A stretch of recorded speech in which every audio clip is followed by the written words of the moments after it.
इसका सीधा मतलब यह है कि आरएसएस का चीफ इस मुल्क को दावत दे रहा है कि एक तबके को बिल्कुल हाशिए पे खड़ा कर दो।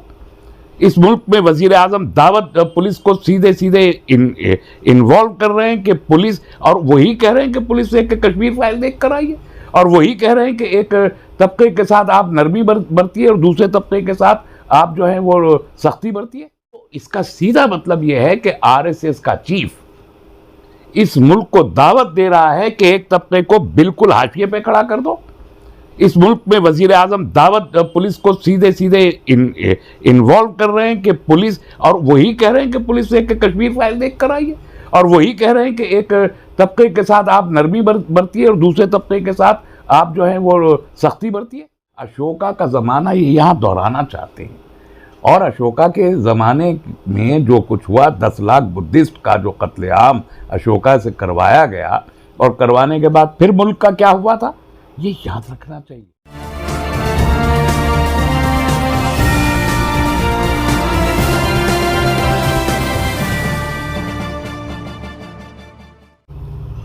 रोज़नामा ख़बरें में आपका खैर मकदम है, स्वागत है। मैं हूं कासिम सैयद।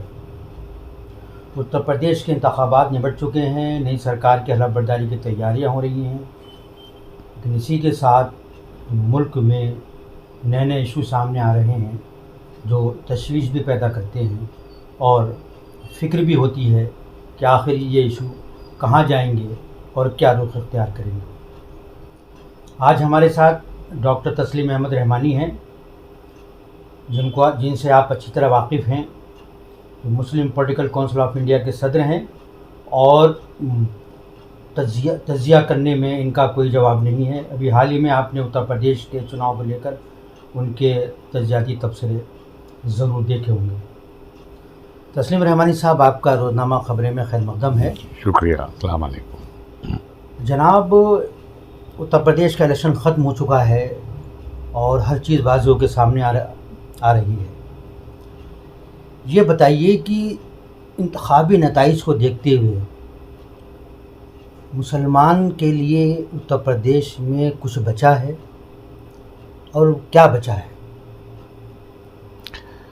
देखिए, सब कुछ सामने नहीं आया है। जो आपने फरमाया कि नताइज आ गए और सब कुछ वाज़े हो चुका, उतना वाज़े नहीं हुआ है जितना वाज़े होना चाहिए मेरे ख़्याल में। कि जो नताइज आए हैं और जिस अंदाज से उनको प्रेजेंट किया जा रहा है वो ठीक है। बीजेपी जीत गई है, 5 साल की कंफर्टेबल सरकार बनाएगी, 41% वोट मैनेज किया है, वो अच्छा है। ये देखने में टेलीविज़न पे अच्छा लगता है, अखबारों में पढ़ने में ये सब ठीक है, लेकिन इसके पीछे का जो मंजरनामा है वो तो बहुत अलग है। अब मेरे नज़दीक क्या, जो भी लोग इसको इलेक्शन को देख रहे थे, सभी इस बात को समझते हैं कि बीजेपी ने 14% वोट मैनेज किया, और वो जो कोरोना में जो लाशें लोगों ने देखी और जो किसान मूवमेंट हुआ, उसी वक्त बीजेपी के जो रणनीतिकार, जो हिकमत अमली साज हैं, उन्होंने इस बात को समझ लिया था कि नतीजा क्या आने वाला है। उन्होंने उसके हिसाब से सारे बंदोबस्त किए थे, लेकिन उन तमाम बंदोबस्त के बावजूद अवामी वोट हासिल नहीं हो सका। 14% ये वोट मैनेज करने के बावजूद बीजेपी को 46 सीट्स पर जो शिकस्त हो रही थी, उसको किसी ने ज़्यादा देखा और पढ़ा नहीं है। एडमिनिस्ट्रेशन ने एक बड़ा रोल प्ले किया कि लास्ट मोमेंट पे वो सीटें जिताई जाएं। इसलिए हम ये कहते हैं कि ये हाईजेक्ट डेमोक्रेसी है, मैनिपुलेटेड मैंडेट है, ये पीपल्स मैंडेट या पॉपुलर मैंडेट नहीं है। और जब हम ये कहते हैं तो हमसे ज़्यादा बेहतर ये बात भारतीय जनता पार्टी और आरएसएस जानती है।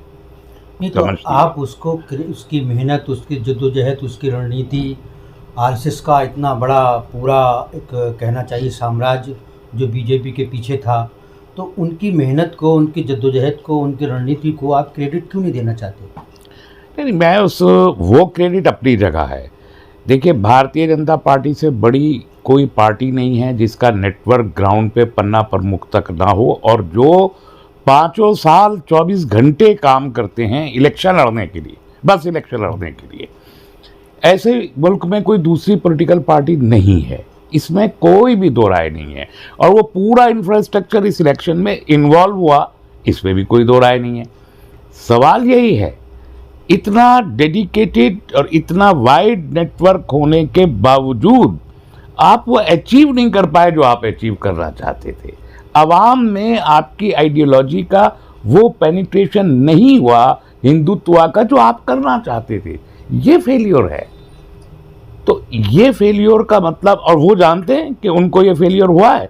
100 साल का मूवमेंट है, अगर आज भी 24-25% ही को अट्रैक्ट कर पाया है, 70 और 75% को नहीं अट्रैक्ट कर पाया, तो ये तो बहुत बड़ा फेलियर है ना। 100 साल के मूवमेंट का इतना बड़ा इंफ्रास्ट्रक्चर, इतना बड़ा दौलत और इतना सारा मीडिया और इतना सारा कैडर, सबके बाद भी आप नहीं कर पा रहे। इसका मतलब ये हुआ कि अब आप फ्रस्ट्रेशन की आखिरी सीढ़ी पे आके खड़े हो जाएंगे अपनी कामयाबी के लिए। मैं इसको इस तरह देखता हूँ। तो क्या आप ये कहना चाहते हैं कि मैंडेट को चुराया गया है? मैंडेट को मैनेज किया गया है। मैंने अर्ज किया कि जब 1 साल का वक्त था, किसान मूवमेंट चला और उससे पहले जो कुछ हुआ, उसमें बीएसपी के साथ बाकायदा डील हुई। इसमें क्या दो राय है? बीएसपी ने मुफ्त में 10% वोट दे दिया होगा बीजेपी को। ये तो कोई तसव्वुर भी नहीं कर सकता ना कि बहन मायावती जी 10% अपना वोट, तकरीबन 75 लाख वोट ट्रांसफ़र किया है। मैं तो नंबर बता रहा हूँ, 75 लाख वोट ट्रांसफ़र किया है।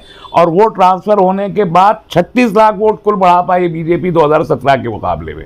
जितना वोट बीजेपी को 2017 में मिला था, उसके मुकाबले सिर्फ 36 लाख वोट ज़्यादा मिला है अभी 2022 में। और वो भी उस वक्त जब 75 लाख वोट तो बहन मायावती जी से ले लिया, वो मुफ्त में तो नहीं गया। प्लस जो कांग्रेस का 6.5% वोट था, उसमें से जो 4% वोट उधर सिर्फ पोलराइजेशन के डर में गया, वो भी तो उधर गया है ना। तो आप ये दूसरी एक चीज़ ये कि मायावती ने से वोट इन्होंने खरीदा, जो भी डील हुई हो वो तो वो जाने। दूसरी बात, खुद अखिलेश यादव इस बात से बहुत अच्छे तरीके से वाकिफ थे कि ये वोट का पोलराइजेशन, मुस्लिम वोट का पोलराइजेशन हमारे हक में होने जा रहा है। और इस पूरे इलेक्शन को एक डेलिब्रेट तरीके से भारतीय जनता पार्टी ने पोलराइज किया समाजवादी और बीजेपी के बीच में। और मैं शुरू से कह रहा हूं कि ये पोलराइजेशन डेलिब्रेट है, जानबूझ के किया जा रहा है और इसका फ़ायदा बीजेपी उठाएगी। और आप देखिए ये हुआ कि अखिलेश यादव ने जितना वोट इस बार लिया, 2,90,00,000 वोट, मैं परसेंटेज की बात नहीं कर रहा, मुझसे तो आप वोट गिनिए, 2,90,00,000 वोट कभी अपनी स्थापना से लेके आज तक नहीं लिया था। जब 2012 में इलेक्शन जीते थे अखिलेश यादव, तब भी इतना वोट नहीं मिला था जितना अब मिला है। तो अखिलेश को भी ये मालूम था कि आउटकम रिजल्ट का ये आएगा, इसके बावजूद वो चीफ मिनिस्टर नहीं बनेंगे। ये बात भी जानते थे अखिलेश, पहले से जानते थे। इसलिए मुसलमानों को मुंह लगाने की उन्होंने कोई ज़रूरत महसूस नहीं की। बीजेपी भी चाहती थी कि मुस्लिम वोट समाजवादी पार्टी की तरफ पोलराइज हो, उसी की बुनियाद पे उसको बीएसपी का वोट और दूसरा वोट पोलराइज करने का मौका मिल सकता था। तो सारा का सारा एक फिक्स्ड मैच था। जैसे बिहार में एक फिक्स मैच था, ऐसे ही यूपी में फिक्स मैच था। तो नटशेल ये है कि हिंदुत्व ज़मीन पे कहीं फैल नहीं पा रहा। अच्छा, तो ये बताइए, आप जो बात कह रहे हैं, क्या इसका मतलब हम ये लें कि इलेक्टोरल डेमोक्रेसी से हमारी कॉन्स्टिट्यूशनल डेमोक्रेसी को ख़तरा है? जिस नहज पे चुनाव होते हैं, जो मैनेजमेंट होता है, जिस तरह से वोट डाले जाते हैं, जिस तरह से वोटों को मैनेज किया जाता है, तो क्या कहीं असल चीज़ को ख़तरा हो रहा है? देखिए, मैं आज से 10-15 साल पहले कहा करता था कि हमारी जो डेमोक्रेसी है, this is an influenced democracy. ये मुतासिर हो जाती है मुख्तलिफ़ चीज़ों से। उसकी बहुत सी मिसालें दी जाती हैं, बात लंबी हो जाएगी। लेकिन आज की तारीख में मैं ये कहने पे मजबूर हूँ कि हमारी जमहूरियत हाईजैक हो चुकी है। अब हाईजैक जो है, ये ईवीएम का मसला नहीं है। ये जब लोग ईवीएम की बात करते हैं तो एक्चुअली वो असल मसले को पसे पुश डाल रहे होते हैं। असल मसला ईवीएम नहीं है। असल मसला ये है कि आप वोटिंग तो करवा रहे हैं इलेक्ट्रॉनिक, काउंटिंग करवा रहे हैं मैनुअल। सारा खेल मैनुअल काउंटिंग का है और उसमें एडमिनिस्ट्रेशन इस्तेमाल होता है। तो जिनके हाथों में ताकत है, रूल है, वो उस एडमिनिस्ट्रेशन को इस्तेमाल करते हैं और वो एडमिनिस्ट्रेशन इस किस्म के नताइज लाता है। तो अगर एडमिनिस्ट्रेशन इसी तरीके से किसी एक पार्टी का महकूम बन के काम जब तक करता रहेगा तब तक ये डेमोक्रेसी अपनी असल पे वापस नहीं आ सकती। नहीं, मेरा सवाल अपनी जगह है, क्या इलेक्टोरल डेमोक्रेसी से हमारी कॉन्स्टिट्यूशनल डेमोक्रेसी खतरे में है? मैं भी वही जवाब दे रहा हूँ कि कॉन्स्टिट्यूशनल डेमोक्रेसी जिन लोगों के हाथों में है वो अगर एडमिनिस्ट्रेशन को अपने हक में इस्तेमाल करते रहेंगे तो पॉपुलर मैंडेट इलेक्टोरल डेमोक्रेसी के जरिए कभी हासिल नहीं किया जा सकता। तो अब क्या पॉपुलरिज्म की पॉलिटिक्स चल रही है? अभी पॉपुलरिज्म की भी नहीं है। पॉपुलरिज्म की पॉलिटिक्स होती तो इलेक्टोरल पॉलिटिक्स पे उसका असर दिखाई देता। नहीं, जैसे अभी मोदी के मुकाबले में कौन, तो ये सवालात दिलचस्प हैं, अगले चंद सालों में आएंगे। अभी एक मैंने कार्टून देखा था कि एक वक्त था, अभी मोदी योगी की जोड़ी की बात अगर चलेगी मुल्क में तो बेचारे अमित शाह का क्या होगा, ये तो एक बहुत बड़ा सवाल है।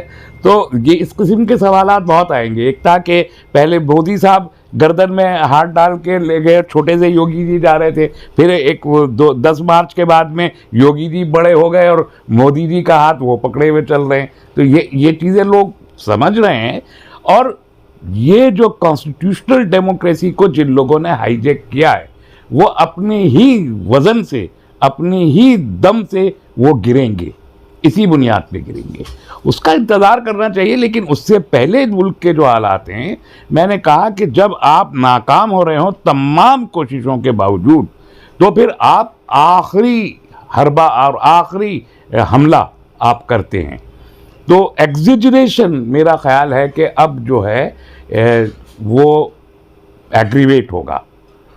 अगले साल 2 साल के अंदर ही मुझे लगता है कि एग्रीवेशन बढ़ेगा। और ये जो फिल्म आई इलेक्शन के बाद, उसका जो आउट ऑफ प्रोपोर्शन प्रमोशन हो रहा है प्राइम मिनिस्टर ऑफिस से, ये कितनी ख़तरनाक बात है कि एक फिक्शस फिल्म को लेके, एक रोमानवी फिल्म को लेके आप एक सिनेमा हॉल के अंदर एक कम्युनिटी के ख़िलाफ़ या एक आइडियोलॉजी के ख़िलाफ़ नारे लगाएं, माँ बहन की गालियाँ दें ऑल थ्रू दी फिल्म, और फिर कोई एक कैडर आरएसएस का खड़ा होकर तकरीर करने लगे। पूरे के पूरे मल्टीप्लेक्सेस इन सिनेमा हॉल्स के बाहर पुलिस का इंतज़ाम करना पड़े। इस कदर एक ही फिल्म से अगर नफ़रत के बीज बोए जा सकते हैं तो अगले साल 2 साल में ये नफ़रत कितनी तेज़ी से और फैलेगी, इसका अंदाज़ा किया जा सकता है। इसलिए मैं कह रहा हूँ कि ये जो 2 साल हैं ये तो बड़े क्रूशल हैं इस मुल्क में, फंक्शनल डेमोक्रेसी हो, कॉन्स्टिट्यूशनल डेमोक्रेसी हो या electoral democracy. Country is standing at a cross road. हम दोराहे पे खड़े हैं कि हम कुएं की तरफ छलांग लगाने वाले हैं या अपनी मंजिल की तरफ बढ़ने वाले हैं। आपने कश्मीर फाइल्स का जिक्र किया। कश्मीर फाइल्स के हवाले से एक सवाल ये जहन में आता है कि ये बताइए कि गुज़श्ता दिनों में जब जेनोसाइड की बातें एक सो कॉल्ड धर्म संसद में हुई, उन लोगों को गिरफ़्तार किया गया और कुछ चंद दिनों के बाद उनकी ज़मानत भी हो गई। यानी जो कत्लेआम करने की धमकियाँ देते हैं और लोगों को उकसाते हैं, या गांधी जी के कत्ल पर फ़ख्र करते हैं और ये कहते हैं कि अगर मैं होता पार्लियामेंट में तो मनमोहन सिंह के सीने में 10 गोलियां उतार देता, ऐसे तमाम लोगों की ज़मानत हो जाती है। तो क्या ये कश्मीर फाइल्स, क्या आपको उस जेनोसाइड की धमकियों का एक्सटेंशन लगता है, उसी का एक हिस्सा है, या मुल्क को उसी तरफ बहुत ही मनसूबाबंदी के साथ ले जाया जा रहा है? क्या ख्याल है इससे? मैंने अर्ज़ किया कि वज़ीर आज़म ने कहा कि अब वो फ्रीडम ऑफ एक्सप्रेशन वाले लोग कहाँ हैं जो इस फिल्म की मुखालफत कर रहे हैं। मध्य प्रदेश में होम मिनिस्ट्री ने अपने पुलिस को इंस्ट्रक्शन दी कि साहब हर पुलिस वाला जाके फैमिली के साथ फिल्म देखे, आधे दिन की इसके लिए छुट्टी दी जाएगी। बीजेपी रूल स्टेट में इसको टैक्स फ्री कर दिया गया। तो एक फिल्म को लेके अगर गवर्नमेंट और प्राइम मिनिस्टर इस कदर प्रमोशन कर रहे हों तो हुक्मरान पार्टी भी और पूरे मुल्क में, तो इसका मतलब है कि वो उस मैसेज का जो नेगेटिव फ़ायदा है वो लेना चाहते हैं।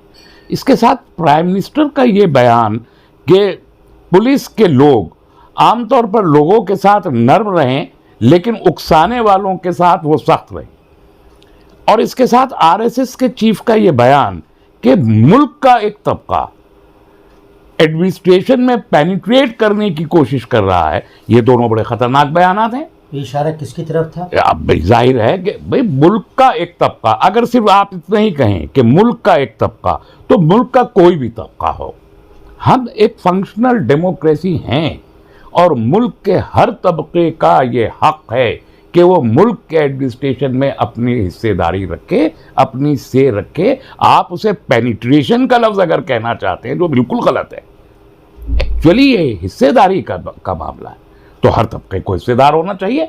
लेकिन आरएसएस के चीफ को एक तबके की हिस्सेदारी पर एतराज़ है और इसलिए वो उसके लिए पेनिट्रेशन का लफ्ज़, दरअंदाजी, पेनिट्रेशन का उर्दू ट्रांसलेशन सही मानों में दरअंदाजी होगा, तो हिस्सेदारी को आप दरअंदाजी की शक्ल में बदल रहे हैं। ऑब्वियसली आपका इशारा मुसलमानों की तरफ है। हम एजुकेशन में बढ़ते हैं तो एजुकेशन जिहाद इन्हीं के लोग कहते हैं। पहले कहते थे आप जाहिल हैं, अब हम जब तालीम हासिल कर रहे हैं तो कह रहे हैं ये पेनिट्रेट कर रहे हैं।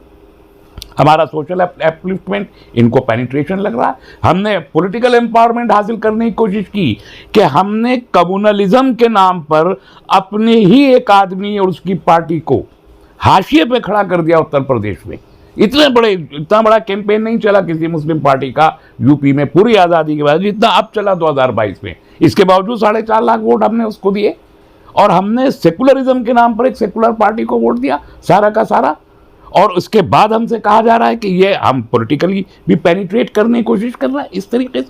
तो इसका सीधा मतलब ये है कि आरएसएस का चीफ इस मुल्क को दावत दे रहा है कि एक तबके को बिल्कुल हाशिए पे खड़ा कर दो।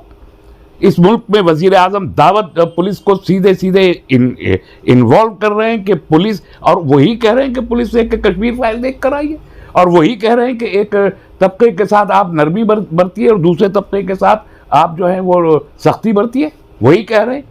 तो ये इससे तो बहुत साफ मैसेज मिल रहा है कि जिस इंटरनेशनल पूरे का पूरा मीडिया जो ये बात कह रहा है कि मुल्क जेनोसाइड की तरफ बढ़ रहा है, अब उसके बहुत वाज़ेह इशारे हुक्मरान जमात का वज़ीर आज़म भी दे रहा है और हुक्मरान जमात का जो मेंटर है, जो जिसमें कंट्रोल करता है आरएसएस, उसका सरबराह भी दे रहा है। अच्छा, हम मान लें कि ये मुल्क को जेनोसाइड की तरफ ले जाया जा रहा है, बज़ाहिर जो भी चीज़ें सामने आ रही हैं उनसे ये लगता है, तो उसका फ़ायदा क्या होगा और किसको होगा? ये बहुत ही क्या होगा फ़ायदा? ये बीमार जहनियत है और बीमारी नई नहीं है, एक्यूट नहीं है, क्रॉनिक है। 100 साल 150 साल की पुरानी बीमारी है और बीमार जहन की सोच है जो ना हिंदुओं के लिए मुफीद है, ना मुसलमानों के लिए है और ना मुल्क के लिए।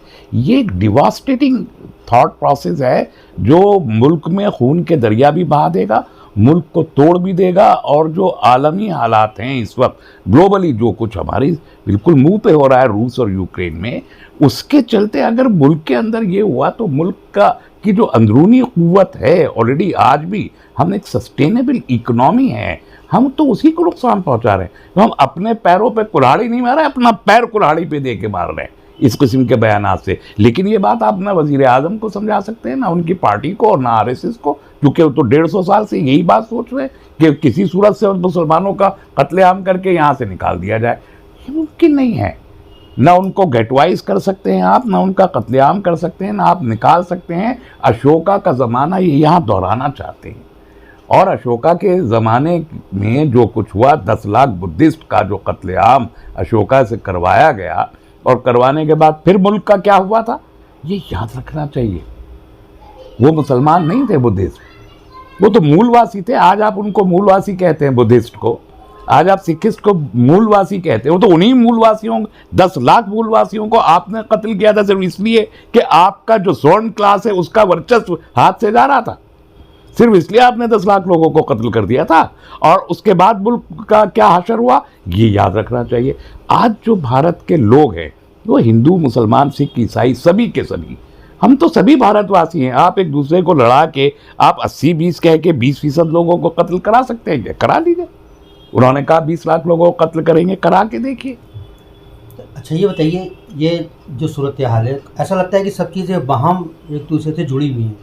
मसलन अभी हिजाब के मामले पर जो अब कर्नाटक हाई कोर्ट का फैसला आया, इससे पहले बाबरी मस्जिद के ताल्लुक से जो फैसला आया, यानी उसमें एक ये हुआ कि चाहे मस्जिद जो है वो में नमाज़ पढ़ना एसेंशियल पार्ट का हिस्सा नहीं है, दाढ़ी रखना एसेंशियल प्रैक्टिस का हिस्सा नहीं है। अब ये आया कि हिजाब एसेंशियल प्रैक्टिस का हिस्सा नहीं है, तो गोया की अदालतें भी ये तय करती जा रही हैं कि कौन कौन सी चीज़ एसेंशियल प्रैक्टिस का हिस्सा है और कौन सी चीज़ नहीं है। तो हम इन तमाम चीज़ों को जो जोड़ें, यानी अदालतों के वक्फे से होने वाले फैसले जो पसंद से ताल्लुक़ रखते हैं या इंसान की निजी ज़िंदगी से ताल्लुक़ रखते हैं, और ये जेनोसाइड की धमकियाँ, ये कश्मीर फाइल्स, ये अदालतों के फैसले, इन सबको मिला के अगर जोड़ के देखा जाए तो क्या तस्वीर उभरती है? देखिए, ये तो हमको एक्चुअल जो इस मुल्क में इश्यूज़ हैं और जो ख़तरात दरपेश हैं, दोनों चीज़ें, उनसे डेविएट करने के लिए और मुसलमानों को और मुसलमान ज़्यादा इस्लाम को टारगेट करके उसके ख़िलाफ़ नफ़रत पैदा करने के लिए वक्तन फ़वक्तन ये इशू उठाए गए हैं और उठाए जाते रहेंगे। ये तो होता रहेगा। अदरवाइज़ तो 1954 के एक जजमेंट में ही ये बात सुप्रीम कोर्ट ने ख़ुद कह दी थी कि इसेंशियलिटी ऑफ एनी रिलीजन ये तय करना किसी भी अदालत के दायरे कार के बाहर की चीज़ है। 1954 का जजमेंट है। उसके बाद भी हाई कोर्ट, सुप्रीम कोर्ट नहीं, हाई कोर्ट जजमेंट इसेंशियलिटी तय कर रहा है। तो मैंने अभी पूछा था कि भाई मेरी तो कुरान शरीफ में लिखा है कि नमाज़ पढ़े 5 वक्त की फ़र्ज़ है, वक्त भी लिखे, लेकिन कहीं भी नहीं लिखा हुआ कि मैं ज़ोहर की और असर की और इशा की 4 पढ़ूंगा और मगरिब की 3 पढ़ूंगा और फजर की 2 पढ़ूंगा। तो अब कल मुझसे कोर्ट कहने लगे कि नहीं, 4 पढ़ना इसेंशियलिटी नहीं है।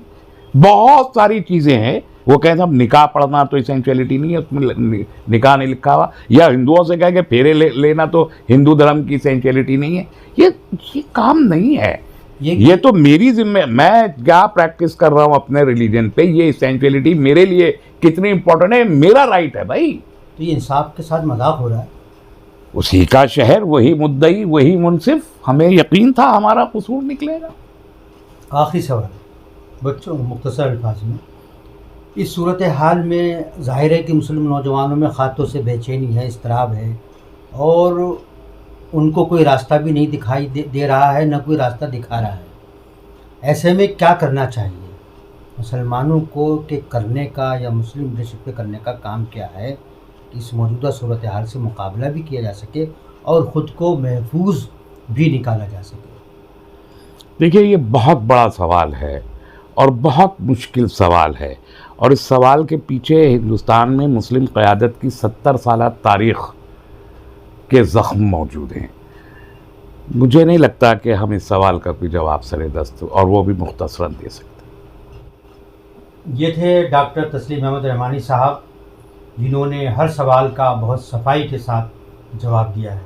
आपको ये इंटरव्यू कैसा लगा, ये गुफ्तगू, ये बातचीत कैसे लगी, इसके बारे में अपनी राय से ज़रूर आगाह करिएगा।